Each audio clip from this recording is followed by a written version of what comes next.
সম্মানিত উপস্থিতি, আজকে যেহেতু পবিত্র কুরবানি তথা ঈদুল আজহার আগের জুমা, সে কারণে কিছু বিষয় আমাদের জানা দরকার। যেহেতু এই দুদিন পরেই পবিত্র ঈদুল আজহা এবং কুরবানি অনুষ্ঠিত হবে, এই বিষয়ে আমাদের কিছু বিষয় জানা থাকলে আমাদের ইবাদত, আমাদের ঈদুল আজহা, আমাদের কুরবানি সুচারুভাবে আল্লাহর দরবারে কবুল হওয়ার সম্ভাবনা থাকে। সে কারণে আমরা চেষ্টা করব এই বিষয়গুলো মনোযোগ সহকারে শোনার জন্য। ঈদুল আজহা আন্নাল উজহিয়া ওয়াজিবাতুন, নিশ্চয়ই এই আজহা, এই উজহিয়া, এই জবে কুরবানি, এটা হলো ওয়াজিব। সুবহানাল্লাহ বলি, বড় করে বলি সুবহানাল্লাহ। কার উপরে? আলা কুল্লি হুররিন মুসলিমিন মুকিমিন মুসির, প্রত্যেক স্বাধীন মুসলমান, মুকিম অর্থাৎ মুসাফির না, মুকিম। মুকিম মানে যিনি অবস্থান করে এলাকায়, মুসাফির না, এবং নেশাব পরিমাণের মালিক, নেশাব পরিমাণের সম্পদের মালিক, তার উপরে হলো কুরবানি কি ওয়াজিব। সুতরাং এই বিষয়ে ওয়াহিয়া ইরাকাতু দাম, কুরবানি কাকে বলা হয়? বলা হচ্ছে সেটা বেজাবিহিল হাইওয়ান, জবে হাইওয়ান, প্রাণী জবের মাধ্যমে রক্ত প্রবাহিত করা, হাইওয়ান ইসানিয়া আহলিয়া, গৃহপালিত পশু জবের মাধ্যমে রক্ত প্রবাহিত করে দেওয়া, এটা হলো কুরবানি। এটাকে কি বলে? আমি একটা শব্দ বলেছি, গৃহপালিত পশু। কি বলেছি? এইখানে একটা বিষয় খেয়াল রাখবেন, আপনাদের মনে হয়তো প্রশ্ন আসতে পারে কোন কোন পশু দিয়ে কোরবানি হতে পারে। এক কথায় চলে এসেছে গৃহপালিত পশু। কি পশু? গৃহপালিত পশু। এখন আপনি বলেন, হরিণ খাওয়া যায় কিনা? যায় কিনা? গয়াল খাওয়া যায় কিনা? যায়, কিন্তু কোরবানি হবে? হবে না। কেন হবে না? কারণ সেখানে বলা হয়েছে আহলিয়া, গৃহপালিত। কি? গৃহপালিত। হরিণ কি ঘরে মানুষে পালে? যেভাবে গরু পালে সেভাবে পালে না। আবার একই রকম ভাবে হরিণের মতো করে গয়াল, সেটাও জঙ্গলে, পাহাড়ি পর্বতে যেমন করে তেমন। হরিণ, গয়াল এগুলো বনে জঙ্গলে, গৃহপালিত নয়, এগুলো ভিন্নভাবে বড় হয়। সে কারণে এগুলো অন্যান্য ফাতিহা দিতে পারবেন, অন্যান্য সব করা যাবে, কিন্তু কোরবানি করা যাবে না, যাবে না। তাহলে কোরবানি করতে হলে কি দিয়ে করবেন? 6টা পশু। কয়টা পশু? কোরবানির জন্য কয়টা পশু? বড় করে বলি, কয়টা পশু? উত্তর আপনিও দেন, সবাই দেন উত্তর। উত্তর দিলে দেখবেন মনে থাকবে, উত্তর দিলে কি থাকবে? মনে থাকবে। কয়টা পশু? 6টা পশু। 6টা পশুর 2টা ধরন। 6টা পশুর কয়টা ধরন?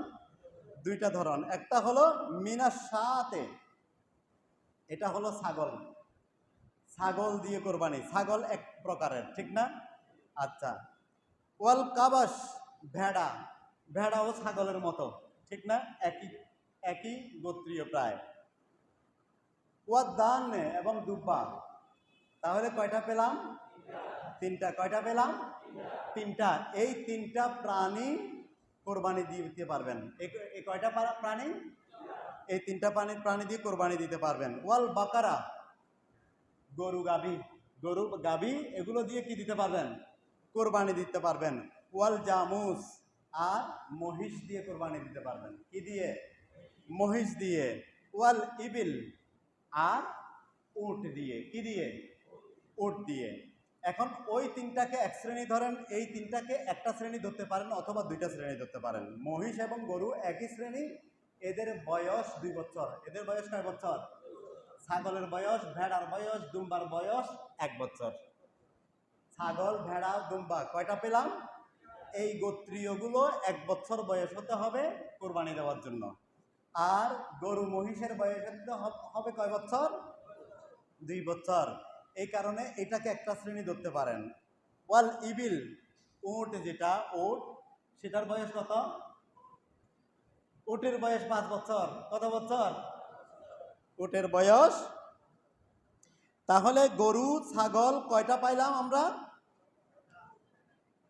1 বছর ছাগলের বয়স। গরুর বয়স 2 বছর, কিন্তু কোনো কারণে কোনো গরুকে যদি মনে হয় 1.5 বছরেই দেখতে 2 বছরের চাইতে বেশি মনে হয়, হৃষ্টপুষ্ট ওই রকম, তাহলে আপনি কিছু কম হলেও 2 বছরের কিছু কম হলেও সেটা দিয়ে কোরবানি দিতে পারবেন। সুবহানাল্লাহ, বড় করে বলি সুবহানাল্লাহ।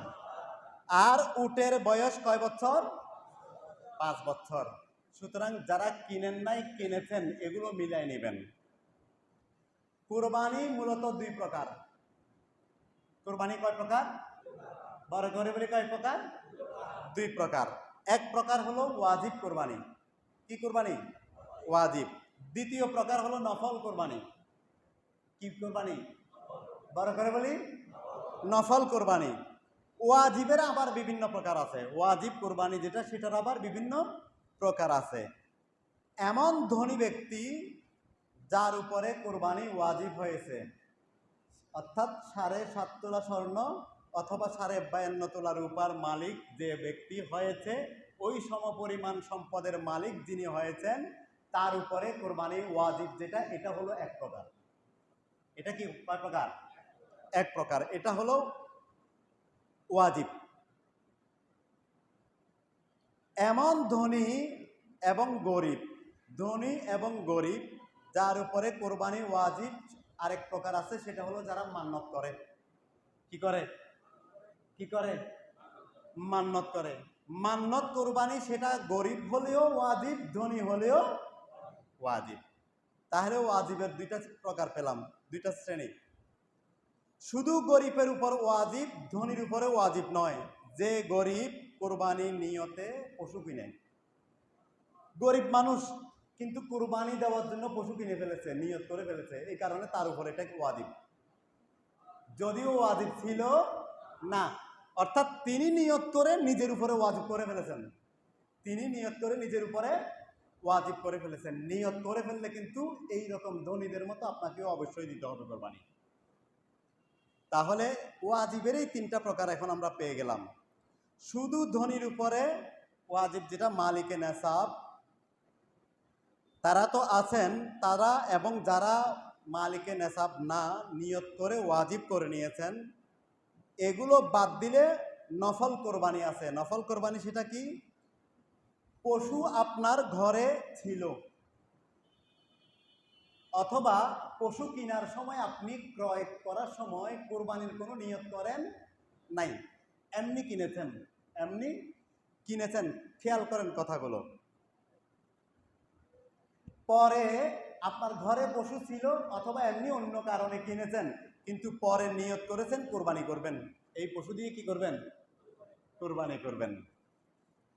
এটি ধনী হোক আর গরিব হোক, সকলের জন্য নফল। বুঝে আসছে?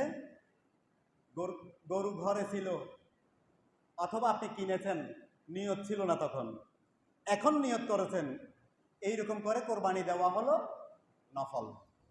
এই কোরবানিটাকে কি বলে? নফল বলে। আর আগে যেগুলো বলেছি এগুলো ওয়াজিব। বড় করে বলি সুবহানাল্লাহ। তারপরে যার উপরে কোরবানি ওয়াজিব, দেখেন সেই বিষয়গুলো একটু খেয়াল রাখবেন। নেসাব পরিমাণ মালিক হতে হবে। জাকাতের নেসাব কিন্তু 1 বছর থাকতে হয়, সম্পদ 1 বছর অতিবাহিত করতে হয়। কিন্তু কোরবানির জন্য নেসাবের মালিক যদি 12 তারিখের ভিতরে যে কোনো সময় হয়ে যায়, তখনই কোরবানি দিয়ে দিতে হবে। সুবহানাল্লাহ। তখন কি করতে হবে? অর্থাৎ একেবারে 12 তারিখের শেষ সময় পর্যন্তও যদি নেসাবের মালিক হয় কেউ, তখনও তার উপরে কি আছে? কোরবানি ওয়াজিব। সুবহানাল্লাহ বলি, বড় করে বলি সুবহানাল্লাহ। নাবালেগ, পাগল, নাবালেগ অর্থাৎ ছোট্ট শিশু, আর যদি পাগল হয় এবং মুসাফির হয়, এদের জন্য কোরবানি ওয়াজিব না, এদের জন্য হলো মুস্তাহাব। কি বলেছি?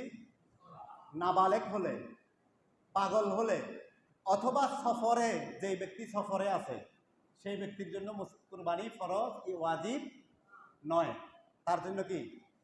মুস্তাহাব। বলি মুস্তাহাব। 12 তারিখের মধ্যে যে কোনো সময় আপনি কোরবানি করতে পারবেন। তারিখটা খেয়াল করেন, 10 তারিখ হলো উত্তম। 10 তারিখ কি? কোনো কারণে 10 তারিখ দিতে পারেন নাই, 11 তারিখ আপনি কোরবানি করতে পারবেন। কোনো কারণে 11ও পারেন নাই, 12 তারিখ আপনি কোরবানি করতে পারবেন। কোনো কারণে 12তেও কোরবানি করতে পারেন নাই, আপনার উপরে কোরবানি ওয়াজিব যদি হয় সেই টাকা আপনি সদকা করে দিতে হবে। অন্যের পক্ষে কোরবানি আপনি করতে পারবেন, মৃত ব্যক্তির পক্ষেও কোরবানি করতে পারবেন, তবে অন্য যদি আপনাকে অনুমতি দেয়, আপনাকে মালিকানা দিয়ে দিলে। নবী করিম সাল্লাল্লাহু আলাইহি ওয়াসাল্লামের নামে একটা ভাগ দিতে পারেন। আমার রসুল উম্মতের জন্য কোরবানি দিয়েছিলেন, সুবহানাল্লাহ বলেন। প্রত্যেক উম্মতের আসলে সামর্থ্য থাকলে উচিত একটা ভাগ আমার রসুলের নামে দেওয়া। কোরবানি ওয়াজিব হয় 1 ভাগ, একজনের উপরে 1 ভাগ। একজনের উপরে কয় ভাগ? 1 ভাগ মানে একটা ছাগল, 1 ভাগ মানে একটা দুম্বা, 1 ভাগ মানে একটা ভেড়া। আর যদি গরু দিয়ে কোরবানি দেন, আপনি চাইলে 1 ভাগে একটা গরু দিতে পারেন, আপনি চাইলে 7 ভাগে একটা গরু দিতে পারেন। বুঝে আসছে? 7 ভাগে কেন? কারণ গরুতে 7 জনের নাম দেওয়ার জন্য শরীয়ত আপনাকে অনুমতি দিয়েছেন। কিছু ভাই পথভ্রষ্ট, এরা বলে 7 ভাগে কোরবানি দেওয়া যাবে না, ইউটিউবে শোনা যায় এদের কথা। এগুলো বিশ্বাস করবেন না, আমার রসুলের হাদিস আছে। 7 ভাগে কোরবানি দিতে পারবেন গরু, মহিষ, উটে। কিসে? এটা হলো দ্বিতীয় শ্রেণী। প্রথম শ্রেণীতে দিতে পারবেন না, ছাগল, ভেড়া, দুম্বাতে দিতে পারবেন না। আর গরু, মহিষ, উটে 7 ভাগে কোরবানি দিতে পারবেন। আপনি এখানে একটা বিষয় খুব ইম্পর্টেন্ট, সম্পদ আপনার আছে, কোরবানির মতো সম্পদ আপনার আছে, কিন্তু সেই সম্পদ আপনার হাতে নাই, অন্যের হাতে। পাওয়ারও সম্ভাবনা নাই, কোরবানির আগে পাওয়ারও সম্ভাবনা নাই, তাহলে আপনার উপরে ওয়াজিব না। কিন্তু যদি অন্যের হাতে থাকলেও আপনি পাবেন, চাইলে উনি দিবে কোরবানির টাকাটা আপনাকে। উনি যদি বলেন, ভাই তোমার কাছে 2 লাখ টাকা পাই, আপাতত আমাকে 50,000 টাকা দাও, 1 লাখ টাকা দাও, আমি কোরবানি করবো, কোরবানির আগে আমাকে 1 লাখ শোধ করে দাও। যদি দিয়ে দেওয়ার মতো মানুষ হয়, দিয়ে দেয়, তাহলে আপনার উপরে কোরবানি ওয়াজিব, আপনি কোরবানি করতে হবে। একই পরিবারে অনেক ছেলে সন্তান আছে, 51টি সন্তান, বাবা একজনে কোরবানি করে দিলে সবার কোরবানি হয়ে যাবে। আর যদি সেখানে কোনো ছেলে আলাদাভাবে সম্পদের নেশাব পরিমাণ মালিক হয়ে যায়, তিনি আলাদা করা ওয়াজিব। বুঝে আসছে? তার নামে কি করতে হবে? আলাদা করতে হবে। এইটা একটা সম্পদ আছে, ঋণ পরিশোধ করে দিলে আপনার কাছে আর টাকা থাকে না, ঋণ অতগুলো। সুতরাং সম্পদ হওয়ার সঙ্গে সঙ্গে আগে হলো ঋণ দিতে হবে, আগে কি করতে হবে? ঋণ পরিশোধ করতে হবে, তারপরে টাকা থাকলে কোরবানি, না থাকলে কোরবানি ওয়াজিব না। কোরবানিতে যারা ভাগে কোরবানি দিবেন, খেয়াল রাখতে হবে, সেখানে যদি কারো উদ্দেশ্য থাকে যে গরু গোশত খাওয়ার জন্য আমি কোরবানি দিচ্ছি, এইরকম যদি কারো একজনেরও নিয়ত হয়, কারো কোরবানি হবে না। এইটা কিন্তু খেয়াল রাখেন। 6 ভাগে কোরবানি দিচ্ছেন, 7 ভাগে কোরবানি দিচ্ছেন, 5 ভাগে কোরবানি দিচ্ছেন, তারা সতর্ক। ওই পার্টনারদের মধ্যে কেউ যদি মাংস খাওয়ার নিয়তে কিংবা কাউকে দেখানোর নিয়তে সমাজে কি বলবে এই কারণে দিচ্ছে, কারো কোরবানি হবে না। আর সেখানে যদি সবাই নাবালক হয়, তাও কারো কোরবানি হবে না। ওই কোরবানি যারা দিচ্ছে সবাই যদি পাগল হয়, তাও কোরবানি হবে না কারো। ওই কোরবানিতে যদি কেউ একজন পার্টনার অমুসলিম থাকে, তাও কারো কোরবানি হবে না। আরেকটা জিনিস খেয়াল করেন, প্রথমে একা গরু কিনেছেন, প্রথমে আপনি একা গরু কিনে পরে কাউকে শরিক করে নিয়েছেন, যে না গরুতে আমি অন্য কেউ শরিক করলাম, এটা কিন্তু মাকরুহ। প্রথমে কিনেছেন একা, পরে অন্য কাউকে শরিক করেছেন, এটা হলো মাকরুহ, কিন্তু সবার কোরবানি হয়ে যাবে। খরিদকালে গরু, ছাগল যেটা কিনেছেন, ছাগলে তো পার্টনার নাই, গরু, মহিষ, উট যেটা কিনেছেন, কেনার সময় নিয়ত ছিল আমি একাই দিব কোরবানি, নিয়ত ছিল কি একাই কোরবানি করব, এই গরু দিয়ে আমি একাই কোরবানি করব। পরে অন্য কাউকে আপনি শরিক করে নেওয়া না যায়, কারণ নিয়ত করেছিলেন আপনি একা দিবেন, এই কারণে অন্য কাউকে শরিক করা কি না যায়। আর যদি নিয়ত করেন নাই যে একা দেব, নিয়ত করেন নাই কিন্তু কিনেছেন পরে শরিক করেছেন, এটা হলো মাকরুহ, বলেছি না, এটা হলো মাকরুহ, তবে কোরবানি আদায় হবে, তবে কোরবানি আদায় হবে। 5 ব্যক্তি 6 ব্যক্তি কোনো কোরবানিতে সর্বসম্মতিক্রমে কোরবানির জন্য শরিকভাবে কোরবানি গরু কিনেছেন, কোনো একজন শরিকদার সেখান থেকে চলে গেলে অন্য একজন শরিকদার সেখানে আপনারা নেওয়া জায়েজ আছে। সুবহানাল্লাহ বলি। অন্যের পক্ষে কুরবানি দেওয়ার জন্য আপনার কাছে মালিকানা আসতে হবে। কি হবে? এই মাসালাগুলো আজকে বলে দিচ্ছি, যেহেতু সামনে কুরবানি দিবেন, সতর্ক হওয়ার জন্য। সবাই খেয়াল করেন।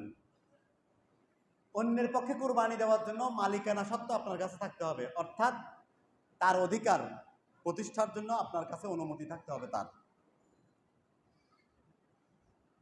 এখন মালিকানা ছাড়া অন্যের পশু যদি আপনি কোরবানি পর মূল্য পরিশোধ করেন, তাহলে সেটা হবে নিজের পক্ষে কোরবানি, ওর পক্ষে হবে না। এটা কার পক্ষে হবে? নিজের পক্ষে। মালিকানা ছাড়া অন্যের পশু কোরবানি করার পর মূল্য পরিশোধ কালে নিজের পক্ষেই, মূল্য পরিশোধ করলে নিজের পক্ষেই হবে। আর যদি মূল্য পরিশোধ না করেন, তাহলে মালিকের পক্ষে আদায় হবে। যার নামে করেছেন তার পক্ষে, আপনি টাকা আদায় করেন নাই, এই কারণে তার পক্ষে হবে। এরপরে বিষয় খেয়াল রাখেন, কুরবানি কখন জবে করবেন তারিখ তো বলেছি আগে। খেয়াল রাখতে হবে, কেউ যদি ঈদের নামাজের আগে কোরবানি করে তাহলে কোরবানি হবে না। আগে কি করতে হবে? আমার রসুলকে বলেছেন আল্লাহ রাব্বুল আলামিন, ফাসাল্লি লিরাব্বিকা ওয়ানহার। হে রসুল, আপনি আগে নামাজ প্রতিষ্ঠা করুন, নামাজ পড়ুন। ফাসাল্লি লিরাব্বিকা, আপনার প্রভুর নামে নামাজ আদায় করুন, ঈদুল আযহা আগে আদায় করুন, ওয়ানহার এরপরে আপনি কোরবানি করুন। সুবহানাল্লাহ। সুতরাং আগে কি করতে হবে? নামাজ আদায় করতে হবে। নামাজের আগে আদায় করলে হবে না। একই এলাকায় কয়েকটা মসজিদ, আপনি কখনো এখানে পড়েন, কখনো এইখানে পড়েন। এখন আপনার পরিবারের কেউ এখানে পড়েছে, কেউ ওইখানে পড়েছে, এরা চাইলে কোরবানি আপনার করে ফেলতে পারবে আপনার নামে, চাইলে। যে একই এলাকায় কয়েকটা মসজিদ বা কয়েকটা ঈদের জামাত, তখন যদি হয় তাহলে আপনি অন্য জায়গায় রয়ে গেছেন, এখনো আসেন নাই, ওনারা পড়ে ফেলছে আরেকটাতে, তখন কোরবানি করে ফেলা যাবে, বৈধ। খেয়াল রাখবেন, দিনের বেলা কোরবানি করা হলো উত্তম। কোনো কারণে রাতে করতে হলে তাও করতে পারবেন, তবে সেটা মাকরুহ। মুস্তাহাব আমলের ভিতরে জবে করার আগে ছুরি খুব ভালো করে ধারায় নিতে হবে, যেন পশুর কষ্ট কম হয়, সেভাবে জবাই করতে হবে। এটা কিন্তু খুবই ইম্পর্টেন্ট খেয়াল রাখার বিষয়। কোরবানির পশুর ব্যাপারে খেয়াল রাখবেন, এইরূপ দুর্বল পশু যেটা স্থান পর্যন্ত হেঁটে যেতে পারে না, এটা দিয়ে কি হবে না? কোরবানি হবে না। এক পা নষ্ট, চলতে ওই পায়ের সাহায্য নিতে অক্ষম, সেই পশু দিয়েও কোরবানি দেওয়া যাবে না। 3 পায়ে চলে, 1 পায়ে চলতে পারে না, তাহলে সেই পশু দিয়ে কোরবানি হবে না। সিংহের গোড়া ভাঙে গেছে, মগজে জখম চলে গেছে, ওই প্রথম পশু দিয়ে কোরবানি হবে না। দাঁত উঠেনি বা অর্ধেক দাঁত উঠে, অর্ধেক দাঁত কি হয়ে গেছে? পড়ে গেছে, দাঁত উঠে নাই, অথবা অর্ধেক দাঁত কি হয়ে গেছে? পড়ে গেছে, তাহলেও কোরবানি হবে না। দৃষ্টিশক্তির 3 ভাগের 1 ভাগকে যদি নষ্ট হয়ে যায়, লেজের 3 ভাগের 1 ভাগ যদি নষ্ট হয়, 1 ভাগের একটু বেশি, 1 ভাগের একটু বেশি, অর্থাৎ 1 ভাগ পর্যন্ত আপনি টিকে থাকতে পারবেন, 1 ভাগ থেকে একটুও যদি এদিক ওদিক হয়, আপনার কোরবানি হবে না। কান না উঠলে ওই পশু দিয়ে কোরবানি হবে না। শিং না উঠলে সেই পশু দিয়ে কোরবানি হবে, শিং না উঠলে সেগুলো দিয়ে কি হবে? কোরবানি হবে। গাভীন গরু দিয়ে কোরবানি হবে, তবে গরু কেনার সময় খেয়াল রাখতে হবে, গরু যদি গর্ভবতী হয় জায়েজ হবে, ঠিক আছে। বাচ্চা হওয়ার নিকটবর্তী হলে ওইটা দিয়ে কোরবানি করা মাকরুহ, ওটা দিয়ে কি করা? কোরবানি করা মাকরুহ। প্রথমে বাচ্চা ধরা পড়ে নাই, কিন্তু পরে ধরা পড়েছে, কিন্তু সেটা জবে করার পরে বাচ্চা যদি জীবিত আসে, তাহলে সেটা জবাই করে দিতে হবে, জবাই করে দিয়ে ওটা খাওয়া হালাল। আর যদি বাচ্চা মৃত হয়, তাহলে সেটা দিয়ে কি? হারাম, ওটা দাফন করে ফেলতে হবে। জবেহের আগে যদি বাচ্চা বের হয়ে যায়, জবের আগে যদি বাচ্চা বের হয়ে যায়, তাহলে সেই বাচ্চাকে সদকা করে দিতে হবে। সেই বাচ্চা কি করে দিতে হবে? সদকা করে দিতে হবে। আর যদি খেয়ে ফেলেন না বুঝে না জেনে, তাহলে পরে মূল্য সৎকা করে দিতে হবে। গাভীন বাচ্চাটার মূল্য সৎকা করে দিতে হবে। আর যদি সেটা লালন পালন করে বড় করেন, তাহলে বড় হওয়ার পরে পুরোটা সৎকা করে দিতে হবে। বড় হওয়ার পরে কি করতে হবে? পুরাটা সৎকা করে দিতে হবে। সুতরাং গাভীন দিয়ে কোরবানি দিতে পারবেন, এই শর্তগুলো মানতে হবে। কাজের মজুরি দেওয়ার ক্ষেত্রে খেয়াল রাখবেন, শ্রমিকের কাজের মজুরি দেওয়ার ক্ষেত্রে শ্রমিককে মাংস দিয়ে চামড়া দিয়ে মজুরি দেওয়া যাবে না। চামড়া দান করে দিতে হবে। কি করে দিতে হবে? গরিব দুঃখীর কাছে দান করে দিতে হবে। গোস্তের হুকুম হলো 3 ভাগ করবেন, 1 ভাগ নিজে খাবেন, 1 ভাগ আত্মীয় স্বজনকে দিবেন। এটা হলো উপহার বিনিময়। আত্মীয় স্বজনকে যেটা, সেটা হলো উপহার বিনিময়। আর গরিব দুঃখীকে যেটা দিবেন সেটা ভালোবাসা বিনিময়। ওটা কি? ভালোবাসা বিনিময়। সুতরাং এগুলো করতে হবে। কেউ যদি বখিল হন, আমি পুরোটাই খেয়ে ফেলবো, একটুও দেবো না কাউকে, বিশাল বিশাল ফ্রিজ কিনে কোরবানির আগে অনেকে, আপনি পুরোটা রেখে দিতে পারবেন, হয়ে যাবে আপনার কোরবানি, কিন্তু কোরবানির যে হক আদায় করেন নাই, কি হবে এবার আপনি নিজে নিজে বুঝে নেন, বাকিটা আমার বলার দরকার নাই।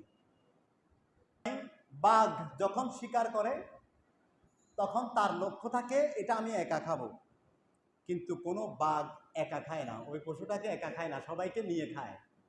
একমাত্র মানুষ খিদা না লাগলেও খায় এবং পুরাটা খায়, পুরা দুনিয়া দিলেও খেতে চায়। ছোট্ট একটা পেটে পুরা দুনিয়া যখন দিলেও ভরবে না, ওই ভরবে 3.5 হাত কবরে যখন যায় তখন।